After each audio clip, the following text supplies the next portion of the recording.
everyone, this is Mindy. Welcome back to another video, and today is a video hop celebrating Jessica Frost Ballas hitting 10,000 subscribers on YouTube. Congratulations, Jess. There is tons of talent in this video hop and lots of prizes to be won, so be sure to leave a comment along the way. The more comments, the better your chance at winning. Leave your comment by 11:59 Eastern Time on April 8th, and Jessica will announce the winners on her blog.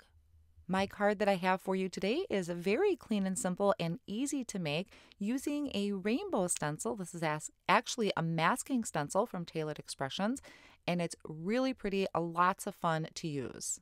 So here's a look at the stencil I'm going to be using. This is the Make a Rainbow stencil from Tailored Expressions. They are very well known for their masking stencils. This is a two-piece stencil, and it also has masking stencils to go over your rainbow, so you can make this any color combination that you want. I'm going to stick with just the classic rainbow look for today. Now on the stencils, I'm going to show you up close. There are etched lines in here that you can line up your cardstock behind that to help with perfect placement. This is landscape and portrait orientation. So first I'm starting off with a piece of white cardstock. This is 4 1/4 by 5 1/2.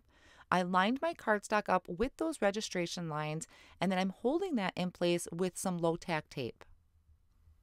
Now before I start my ink blending, I'm going to take one of the masking stencils and place that right in that area so I can mask off that piece of the rainbow. And just to make sure it doesn't slide around while I ink blend, I'm going to hold that down with a low tack tape.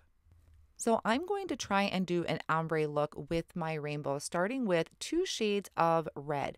Now this first color is Guava ink from Tailored Expressions, and I'm going to go over that entire first rainbow, or what is that called? An arch. So I'm just covering that completely with the guava ink. Then I'm going to come in with Cherry Pop, and I'm going to try and do just the very outer edge. I probably should have used a little bit lighter of a first color, but I still think it worked out really well. To do all of my ink blending today, I am using the ink blending brushes from Tailored Expressions. After I have that first color down, I'm going to take a rag and I'm going to just wipe away all of that excess. I have another arc on here that I need to ink blend, so I don't want to get that red mixed in with it, and I really don't need to remove my stencil. So I'm just wiping away all of that excess, and then I'm going to remove that Post-it tape and pop out that mask I have on there for that second arc. Then I can bring in the mask for my first arc so I don't contaminate any color on there. And I'm going to hold that down with some Post-it tape. And now the way this stencil is designed, we're kind of skipping an arc in between. So here's the second stencil part. So you can see I'm going to have the red first, then there's going to be the orange. So the next arc on my stencil I'm using is going to be green. I'm going to use a Granny Smith for this. Just picking up some of that ink with my blending brush, and I'm going to go over that entire area. Now I didn't two-tone this one because it's a pretty small area and it was not a lot of room there for me to add another color. So I'm just going to stick with the Granny Smith.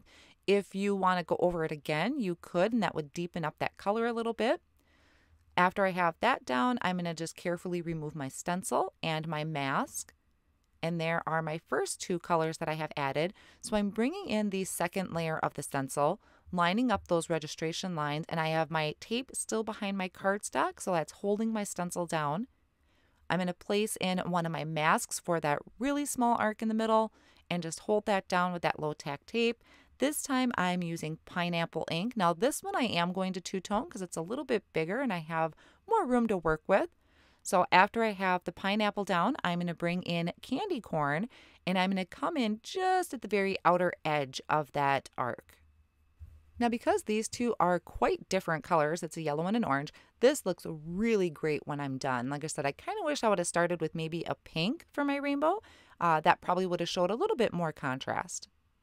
Then once again, I'm just going to take my rag and wipe away all of that excess ink. And then I can remove my Post-it tape from that inner arc, remove that mask, and then I can pop that out, and I'm going to place in the mask over my orange rainbow and just hold that down. You could use a pixie spray, but I really didn't see the need to because the Post-it tape works fine here. So for my smaller one here, I'm using Cookie Monster ink, and after I remove my masks, we have this beautifully bright rainbow, but we're going to step it up just a little bit. There is also a coordinating stamp set for this. This is called Rainbow Sentiments. All these wonderful, cheery, encouraging sentiments that form or that arc right over the rainbow. So I chose one of them off of it, line that up over the top arc of my rainbow, and I'm going to take my thumb and just go over that stamp. That's going to help remove any residue that might be left over from manufacturing, and it's going to help give me a more crisp stamped sentiment. I do this with every stamp set when it's brand new for me before I've used it. So I'm stamping this in the Oreo ink, just pressing down lightly. I don't want to squish my sentiment or press too hard because I don't want to squish my letters. I want this to be legible. There is also a stamp set called Over the Rainbow, and this adds some really neat designs to your rainbow. Totally optional, but I think they are just really neat and adds a lot of interest to my clean and simple card. I'm starting with the heart, and I'm going to stamp this in the Plum Punch ink. This is a way for me to add my purple to my card. Then I'm going to bring that stamp set back in, and you'll be able to see there are a lot of different options you could go with here. A lot of different designs. You could do all of these kind of polka dots or these cute little plus signs.